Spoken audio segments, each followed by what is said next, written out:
Magandang umaga po mga kapuso. Nandito pa rin po tayo ngayon sa Agora Market sa San Juan. At good news nga po sa mga mamimili ngayong umaga, especially dito sa Agora Market dahil nasa 20 to 30 pesos po yung binaba ng presyo ng ilang mga gulay. Halimbawa, yung broccoli nasa 200 pesos per kilo na lang yan, cauliflower 150 pesos per kilo, yung patatas 140 pesos per kilo, yung repolyo po nasa 60 pesos per kilo, yung kamatis nasa 50 pesos per kilo na lang po yan, yung carrots naman nasa 60 pesos per kilo. Ang sinasabi po sa atin ang dahilan ng pagbaba ng presyo ng ilang mga highland vegetables ay dahil po dun sa ANDAP o yung frost na talagang nagkaroon po kasi ng ganito doon sa mga gulayan sa Cordillera Mountains. At dahil tapos na po yung panahon ng ANDAP, ngayon bumaba raw po ang presyo ng mga gulay dyan. Pero maging yung mga presyo ng mga lowland vegetables, gaya po ng sibuyas, bumaba rin daw po yan.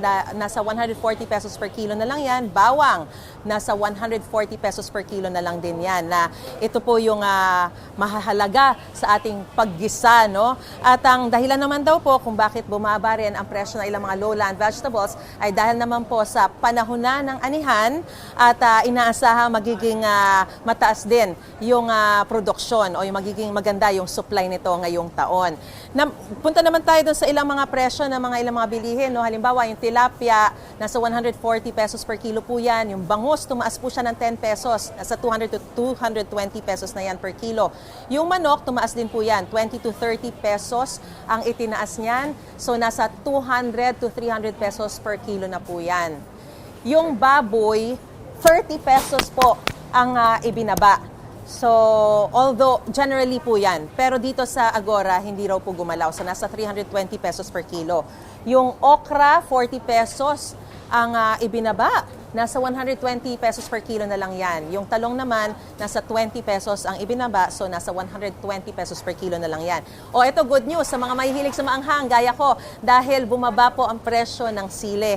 Nasa 300 pesos per kilo na lang po yan. Dati nasa 400 to 700 pesos po yan. So, talagang pwedeng bumili na po kayo ngayon. Although, yung sa mga bigas naman po, ang presyuhan yan, ang sinasabi po kasi ni Jason Kainglet ng Sinag, bumaba po ng 50% ang presyo nito sa world market. So, dapat bababa rin dito sa Pilipinas, pero hindi nangyayari. So, ngayon yung regular milled rice, nasa 40 pesos per kilo, tumaas ng 2 pesos. Premium rice, nasa 55 to 60 pesos per kilo.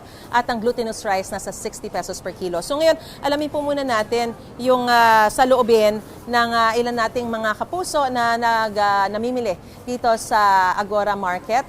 Unahin na po muna natin yung nagbebenta. Si ate, good morning po. Ano pong pangalan po natin? Ruby po, Ruby. Alright. Doon po sa mga paninda ninyo, karamihan po ba ay nagsibabaan ng presyo o tumaas? Nagsibabaan ho yung marami. Good. Oo. So, kumusta po? Ano po ang epekto nito sa inyo bilang nagtitinda? Maganda ho kasi maraming makakabili na kaya na ng bulsa dahil bumaba na yung mga presyo. Pero kahit bumaba po yung presyo, mas tiba-tiba kayo, paldo? Hindi naman. Hindi ho, tama lang naman. Tama lang naman. Nakakahulog pa sa Bombay. Ay, ganun ba?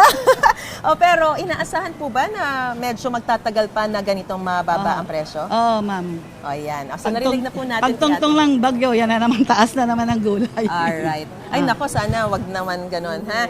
Pero good luck po sa inyo at sana talagang dumami pa ang inyong mga benta, no? Salamat ho. Ayan, tanungin naman po natin morning po. Kayo naman po ay namimili. Ano pong pangalan po natin? Dang po. Good morning po, ma'am. Good morning. So, ano po yung mga pinamimili ninyo ngayong umaga? Ano pong pinakakailangan natin? Gulay po. Ayan. Everyday, halos everyday na. So, nalaman nyo na po na bumaba ang presyo ng mga gulay? Bumaba po siya. Kumusta po bang, magkano po ba ang budget natin? Approximate lang. Approximate po sa gulay, almost 1,000. Wow. And then sa pagkain ng aso, 1,000 din. Ganun Kasi baboy yung pinapakain sa aso. So, kumusta naman po ang pamimili ninyo? Masaya po ba kayo na nagsibabaan ng presyo? Okay lang, no problem. Mas maganda kasi bumaba yung gulay. At least medyo Mas nakakabili ng marami. Hindi kagaya nung Christmas na napakamahal. Ngayon po ba talagang bibili nyo na yung for the whole week? Sometimes every 2 days. kasi pangit naman ini-stock sa ref. Yes. Okay. Alright, maraming po Okay, salamat thank at you po. happy Okay buying. po. Happy shopping. O ito pa, alamin pa po natin yung isa pa, ate. Good morning po sa inyo. Ano pong pangalan po natin? Janet po. Kayo naman po, magkano ang budget natin?